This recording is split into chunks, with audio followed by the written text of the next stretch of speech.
Hello everyone, welcome back. Another exciting day brings us another exciting portal. This one's one of my favorites. We have the Three Kingdoms summon back with a brand new outlaw. This particular family has been absolutely monstrous with some of its options.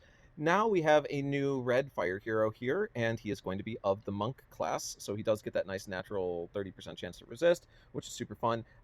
Just a reminder of what we're looking at for the Outlaws family bonus. It is a bonus for 1, 2, or 3 heroes with a 50, 60, or 70% critical chance. So they have a very strong chance to crit just based off of their family bonus, which is super great. Then down here in the passives department, we have health boost on critical special attack.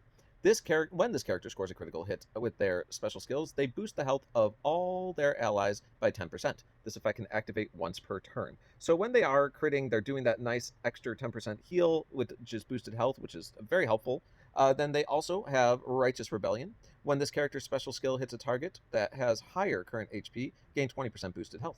When this character's special skill hits a target that has higher current HP, gain 20% mana.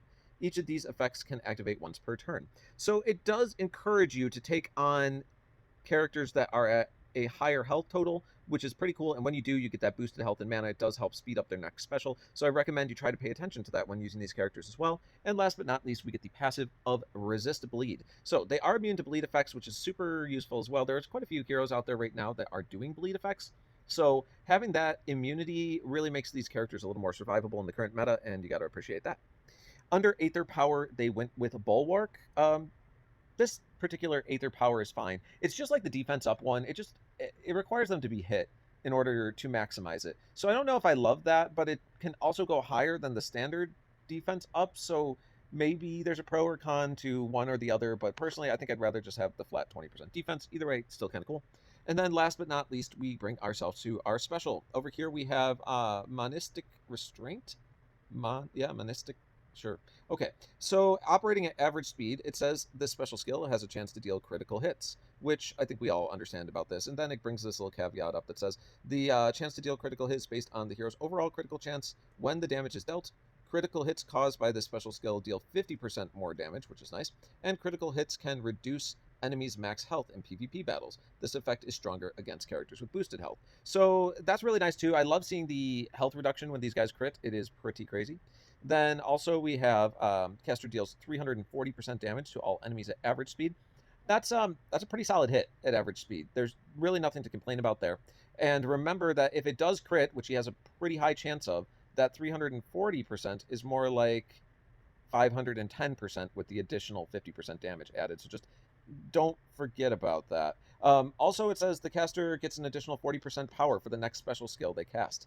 The additional power increases plus 30% each turn, up to a maximum of 130% total. All allies get plus 40% critical for 4 turns. Okay, so this is very cool. I've seen this before where we've seen the special get stronger with consecutive hits.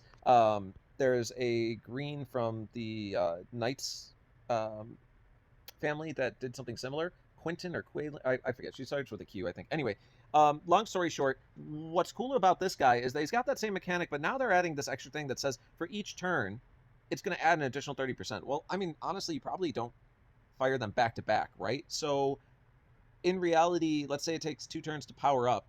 That's going to do an extra 100% damage to the next special skill. If it takes 3 turns to power up, it's going to take 100, or it's going to do 130% more. So that's where it maxes out.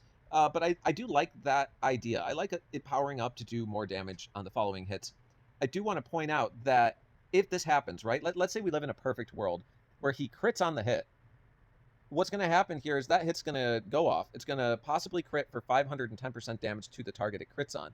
But then this activates as well if it wasn't the first time he's cast it, right? Let's say it goes to the max of another 130% damage increase to that. So that 510% hit would then become closer to 1100% hit. Like, I want you to understand the monstrous level that this guy's multipliers are going to be adding to each other, which seems absolutely bonkers in my mind. Like, this guy, especially if it's not his first time going off, could literally just wipe your whole party out. Just everybody's dead. He also has the additional plus 40% chance to crit. So as you were thinking, like, how do I get additional crit to all of my Three Kingdoms Outlaws characters so that they're closer to 100%? He is your answer. He gives it to himself. Like, I don't understand.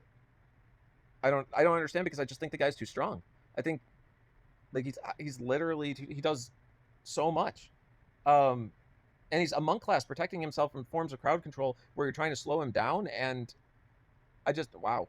All right, so let's go ahead and give this guy a rating. Like I don't like to give out tens because I feel like 10 has to be in your perfect character, but this guy's in my mind this guy's clearly in a 9 or a 9.5 even. Like he's way up there with being exactly what you need him to be, and his package supports himself so well that like I'm not even sure he needs the other three kingdoms characters to make himself stronger. He just makes them stronger by being paired with them.